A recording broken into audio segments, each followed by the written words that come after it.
ഇന്ന് നമുക്ക് ഒരു സ്പെഷ്യലായിട്ട് നല്ല ടേസ്റ്റി ആയിട്ടുള്ള ഒരു നാടൻ ചെമ്മീൻ റോസ്റ്റ് റെഡിയാക്കി എടുക്കാം. ഈ റോസ്റ്റിൻ്റെ പ്രത്യേകത എന്തെന്ന് വെച്ചാൽ ഇതിൽ നമ്മൾ ഉള്ളിയായിട്ട് ചെറിയുള്ളി, പിന്നെ കുഞ്ഞുള്ളി, ചീരുള്ളി എന്നൊക്കെ പറയും, ആ ഒരു ടൈപ്പ് ഉള്ളി മാത്രമേ ഇട്ടിട്ടുള്ളൂ. പിന്നെ സവോള ഒട്ടും തന്നെ ചേർത്തിട്ടില്ല. അപ്പോൾ ഇതിൻ്റെ ടേസ്റ്റിൻ്റെ കാര്യം പ്രത്യേകമൊന്നും പറയേണ്ടതില്ലല്ലോ. അപ്പോൾ നമുക്ക് ഈ റോസ്റ്റ് എങ്ങനെ റെഡിയാക്കാമെന്ന് നോക്കാം.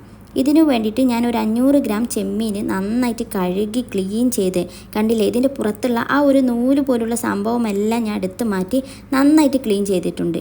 ഇനി ഇതിലോട്ട് വേണ്ട മസാലകൾ നമുക്ക് ചേർക്കാം. ഒരു 1/4 ടേബിൾ സ്പൂണോളം മഞ്ഞൾപ്പൊടി, പിന്നെ ഒരു 1/2 ടേബിൾ സ്പൂണോളം മുളക് പൊടി. എൻ്റെ മുളക് പൊടിക്ക് അത്യാവശ്യം നല്ല എരിവുണ്ട് കളറില്ലെങ്കിലും, അതുകൊണ്ട് ഞാനത് ബാലൻസ് ചെയ്തിട്ടാണ് കേട്ടോ ഇടുന്നത്. അപ്പോൾ നിങ്ങളും അതിനനുസരിച്ചിട്ട് നിങ്ങളുടെ മുളക് പൊടി എങ്ങനെയാണോ എരിവ് അതിനനുസരിച്ചിട്ട് ഇടാവുന്നതാണ്.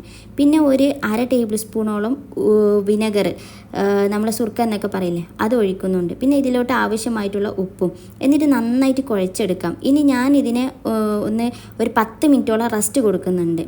ഇനി അത് കഴിഞ്ഞിട്ട് നമുക്കിതൊന്ന് ഫ്രൈ ചെയ്തെടുക്കാം. അപ്പോൾ അതിനു വേണ്ടിയിട്ട് ഒരു പാത്രം അടുപ്പത്ത് വെച്ചിട്ട് ഒരു 2-3 ടേബിൾ സ്പൂണോളം ഓയിൽ ഒഴിച്ച് കൊടുക്കുന്നുണ്ട്. ഞാൻ വെളിച്ചെണ്ണയാണ് ഒഴിക്കുന്നത്. നാടൻ ഫുഡിന് എപ്പോഴും ആ ഒരു നാടൻ ടേസ്റ്റ് തരുന്നത് നമ്മുടെ വെളിച്ചെണ്ണയാണ്. അപ്പോൾ മാക്സിമം എല്ലാവരും വെളിച്ചെണ്ണ തന്നെ എടുക്കാൻ വേണ്ടിയിട്ട് ശ്രദ്ധിക്കണം. എന്നിട്ട് അതിലോട്ട് കുറച്ച് കറിവേപ്പിലയും ഇട്ട് ഒന്ന് ചൂടാകുന്നത് വരെ വെയിറ്റ് ചെയ്യാം. അതിനുശേഷം നമ്മൾ ഈ മസാല തേച്ച് വെച്ച് ചെമ്മീനിട്ട് ഒന്ന് ഷാലോ ഫ്രൈ ചെയ്തെടുക്കുകയാണ്. ഞാനിതൊന്ന് വേകാൻ വേണ്ടിയിട്ട് ഒന്ന് മൂടി വെക്കുന്നുണ്ട്. അങ്ങനെ കുറച്ച് കഴിഞ്ഞ് നോക്കുമ്പോൾ ഇതിൽ നിന്നുള്ള വെള്ളമെല്ലാം ഇറങ്ങിയിട്ടുണ്ട്. ചെമ്മീൻ്റെ ഒരു സൈഡ് വെന്തിട്ടുണ്ട്. ഇനി മറു സൈഡ് നമുക്ക് മറിച്ചിട്ട് കൊടുക്കാം. അങ്ങനെ വീണ്ടും മൂടി വെച്ച് ബാക്കി വേവട്ടെ. ആ ഒരു സമയം കൊണ്ട് നമുക്ക് ഈ റോസ്റ്റിന് ആവശ്യമായിട്ടുള്ള ബാക്കി സാധനങ്ങളെല്ലാം റെഡിയാക്കിയെടുക്കാം. ഇത് 500 ഗ്രാം ചെമ്മീൻ ഞാൻ ഇത്രയും ചെറിയ ഉള്ളിയാണ് ഞാൻ ഇതിന് വേണ്ടിയിട്ട് എടുക്കുന്നത്. ഞാൻ പറഞ്ഞാൽ ഒട്ടും തന്നെ സവോള ചേർക്കുന്നില്ലെന്ന്. അപ്പോൾ ചെറിയ ഉള്ളിയുടെ എണ്ണം കൂട്ടി കൊടുക്കാം. അപ്പോൾ ഇത് ഏകദേശം ഒരു 25-30ഓളം ചെറിയുള്ളി ഉണ്ട്. ഇനി ഇതിനെ നമുക്ക് ചെറുതായിട്ടൊന്ന് കട്ട് ചെയ്തെടുക്കണം. നമ്മൾ ഈ വറവൊക്കെ ഇടൂലേ, അതിൻ്റെ ആ ഒരു രൂപത്തിൽ കട്ട് ചെയ്തെടുക്കാം. അത് കട്ട് ചെയ്ത് കഴിഞ്ഞപ്പോഴേക്കും നമ്മുടെ ചെമ്മീൻ റെഡി ആയിട്ടുണ്ട്. അത് നമുക്ക് എണ്ണയിൽ നിന്നും കോരിയെടുക്കാം. ഇനി ആ ഒരു ചട്ടിയിലോട്ട് തന്നെയാണ് നമ്മൾ ഈ ഒരു ഉള്ളി വഴറ്റാൻ വേണ്ടിയിട്ട് ഇടുന്നത്. ഉള്ളി വഴറ്റുമ്പോൾ തന്നെ അതിനാവശ്യമായിട്ടുള്ള ഉപ്പും കൂടി ചേർക്കാം. അങ്ങനെയാണെങ്കിൽ ഈ ഉള്ളി പെട്ടെന്ന് വഴണ്ട് കിട്ടും. പിന്നെ ഓയിലിൻ്റെ അളവ് കുറവായിട്ട് തോന്നുകയാണെങ്കിൽ കുറച്ചും കൂടി വെളിച്ചെണ്ണ ഒഴിച്ച് കൊടുക്കാവുന്നതാണ്. പിന്നെ ഉള്ളി ഇടുമ്പോൾ നന്നായിട്ട് തീ കൂട്ടി കൊടുത്ത് പിന്നെ ഒന്ന് ചൂടായതിന് ശേഷം ഞാൻ തീ കുറച്ച് കൊടുക്കുന്നുണ്ട്. മൂടിയും വെച്ചിട്ടാണ് വഴറ്റുന്നത്. ഇനി ചെറുതായിട്ടൊന്ന് വഴണ്ട് തുടങ്ങുമ്പോൾ ഞാനൊരു 3/4 ടേബിൾ സ്പൂണോളം ഇഞ്ചി വെളുത്തുള്ളി പേസ്റ്റ് എന്ന് പറയാൻ പറ്റില്ല, ഒന്ന് ചതച്ചെടുത്തതാണ്. ഇനി അതിലോട്ട് ഒരു പച്ചമുളക് നടു കീറിയതും കൂടെ ഇടുന്നുണ്ട്. ഞാൻ പറഞ്ഞല്ലോ എൻ്റെ മുളക് പൊടിക്ക് അത്യാവശ്യം എരിവുണ്ടെന്ന്. അപ്പോൾ ഈ പച്ചമുളക് ഞാൻ ഒന്നേ ഇടുന്നുള്ളൂ. നിങ്ങൾക്ക് എരി കൂടുതലാണ് ഇഷ്ടമെങ്കിൽ നിങ്ങൾക്ക് അതിനനുസരിച്ച് ഇടാം, ഒരു പ്രശ്നവുമില്ല. അങ്ങനെ അതും ഇട്ട് അവിടെ വഴറ്റട്ടെ. അതിനുശേഷം ഇതിലോട്ട് ഇനി ഒരു തക്കാളി ഇടാം. ഇതിൻ്റെത് വലിയ തക്കാളിയാണ്, അതുകൊണ്ട് ഞാൻ ഇതിൻ്റെ ഹാഫ് ഇടുന്നുള്ളൂ. നമ്മൾ ഓൾറെഡി ചെമ്മീനിൽ സുർക്ക ഒഴിച്ചിട്ടുണ്ട്. അപ്പോൾ അതിൻ്റെ ഒരു പുളിപ്പ് ഓൾറെഡി ഉണ്ട്. പിന്നെ ഞാൻ എപ്പോഴും തക്കാളി കുറച്ചേ ഇടാറുള്ളൂ.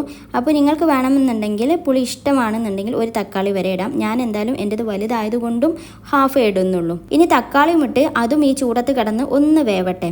ഇപ്പോൾ ഏകദേശം തക്കാളി ഒന്ന് ഉടഞ്ഞു തുടങ്ങുന്നുണ്ട്. ആ ഒരു സമയത്ത് നമുക്ക് ഇതിലോട്ട് ഒരു 3/4 ടേബിൾ സ്പൂണോളം കാശ്മീരി പൗഡർ ചേർക്കാം. ഇത് കളറിന് വേണ്ടി മാത്രമാണ്, വേറെ ഇനി ഒരു മസാലപ്പൊടികളും ചേർക്കുന്നില്ല, ഇത് മാത്രം മതി. എന്നിട്ട് വീണ്ടും അടച്ചു വെച്ചിട്ട് ആ ഒരു മസാലയുടെ ആ ഒരു പച്ചക്കുത്തും ബാക്കി നമ്മുടെ തക്കാളി എല്ലാം ജസ്റ്റ് ഉടഞ്ഞിട്ടല്ലേ ഉള്ളൂ, അത് നല്ല പേസ്റ്റ് ആകുന്നത് വരെയും വീണ്ടും നമുക്ക് ഇതൊന്ന് വഴറ്റിയെടുക്കാം. ഇപ്പോൾ ഒരു ഏകദേശം 6 മിനിറ്റ് കഴിഞ്ഞു, കണ്ടില്ലേ? ഇപ്പോൾ നന്നായിട്ട് എല്ലാം വഴറ്റി റെഡി ആയിട്ടുണ്ട്. ഇനി നമ്മൾ ഫ്രൈ ചെയ്ത് വെച്ച ആ ഒരു ചെമ്മീന് ഇതിലോട്ട് ഇട്ടിട്ട് നന്നായിട്ടൊന്ന് ഇളക്കി കൊടുക്കാം.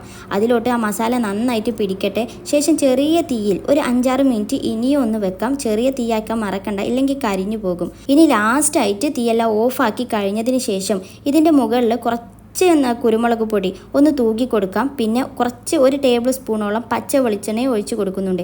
ഈ പച്ച വെളിച്ചെണ്ണ ഇങ്ങനെ ഒരു നാടൻ ഐറ്റത്തിന് ഒഴിച്ച് കൊടുത്താൽ പ്രത്യേക ടേസ്റ്റാണ്. ഈ ഒരു സ്റ്റെപ്പ് നിങ്ങൾ ആരും സ്കിപ്പ് ചെയ്യാതെ ശ്രദ്ധിക്കണം. ഇപ്പോൾ ഏകദേശം നമ്മുടെ ചെമ്മീൻ റോസ്റ്റ് റെഡിയായി കഴിഞ്ഞിട്ടുണ്ട്. ഇനി പ്രത്യേകിച്ച് ഒന്നുമില്ല, നമ്മൾ സെർവ് ചെയ്യുക. പിന്നെ ചോറിൻ്റെ കൂടെയോ ചപ്പാത്തിൻ്റെ കൂടെയോ എന്തിൻ്റെ കൂടെയാണെങ്കിലും ഇത് നല്ലൊരു അടിപൊളി ടേസ്റ്റാണ്. ചൂടോടെ കഴിക്കണം എന്ന് മാത്രമേ ഉള്ളൂ. അപ്പോൾ അത്രയേ ഉള്ളൂ സംഭവം. അപ്പോൾ അടിപൊളിയായിട്ടുള്ള നമ്മുടെ ചെമ്മീൻ റോസ്റ്റ് റെഡിയായി കഴിഞ്ഞു. അപ്പോൾ അത്രയേ ഉള്ളൂ. അപ്പോൾ ശരി എന്നാൽ.